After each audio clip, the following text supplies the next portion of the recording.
രാവിലെ നല്ല ഫോഗായിരുന്നു, അത്യാവശ്യം നല്ല രീതിയിലുണ്ടായിരുന്നു, വിസിബിലിറ്റി കുറവായിരുന്നു.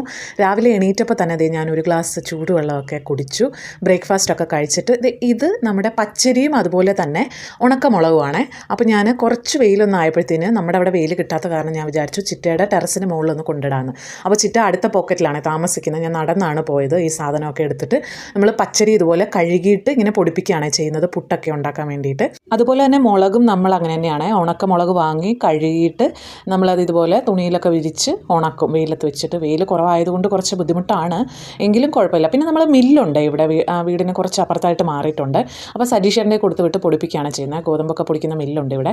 ഇതെല്ലാം കഴിഞ്ഞ് കഴിഞ്ഞപ്പോഴാണ് ചിറ്റയുടെ ചെടികളുടെ കൂട്ടത്തിൽ നല്ല ഭംഗിയുള്ള ഒരു പൂവുമായിട്ടൊരു ചെടി നിൽക്കുന്നുണ്ട് കേട്ടോ. അപ്പോൾ അത് നല്ല ഭംഗിയുണ്ടായിരുന്നു കാണാൻ. എനിക്കത് കണ്ടിട്ട് വീഡിയോ എടുക്കാതിരിക്കാൻ കഴിഞ്ഞില്ല. എന്നിട്ട് ഞാനതിങ്ങനെ പൊക്കിയിട്ട് വീഡിയോ ഒക്കെ എടുത്തു.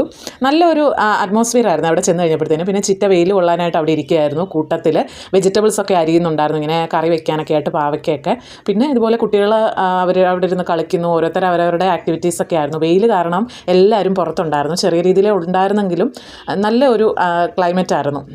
എന്നിട്ട് കുറച്ച് നേരമൊക്കെ ഞാൻ അവിടെ ഇരുന്ന് വെയിലൊക്കെ കൊണ്ട്, എന്നിട്ട് പതുക്കെ പിന്നെ വീട്ടിലേക്ക് ഇങ്ങ് പോന്നു. പിന്നെ ഉച്ചയ്ക്ക് ലഞ്ചൊക്കെ ഉണ്ടാക്കി കഴിച്ചു. അപ്പോൾ ഇനി അടുത്തൊരു വീഡിയോയിൽ കാണാമേ.